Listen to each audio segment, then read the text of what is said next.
morning po sa ating lahat. So ang dami natin ngayon na mga molder na available, no. Ang decorative natin ay ayan, no. Mayroon tayong dalawa diyan. Tapos tatlo dito. Ayan, kung makikita ninyo. Ayan, tatlo na design. So 5 design na po yung decorative natin. Ayan, kung makikita ninyo. Tapos yan, paypay. Ayan, donut. Tapos candy. Tapos L. Tapos bar. Hexagon. Octagon. Tapos lower natin, lower blocks. S at saka zigzag. Ayan, tapos mayroon tayong hollow block na double dyan, commercial 3.5, 5, 5.5 at saka 6. So marami pa tayong iba doon ng mga natin.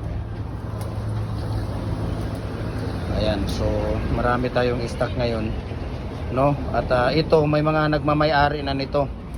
Ayan, si Kuya, ayan nga si Kuya, oh. Ayan si Kuya. Ano pangalan mo, Kuya? Errol Swan. Ayan, si Kuya Errol Swan. Kukuhanin na niya yung order niya last week. Pumunta siya dito para magkuha ng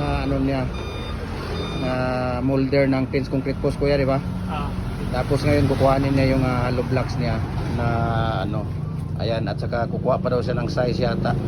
Yan natin mamaya. So maraming salamat at God bless po sa ating lahat. Ayan, so thank you so much.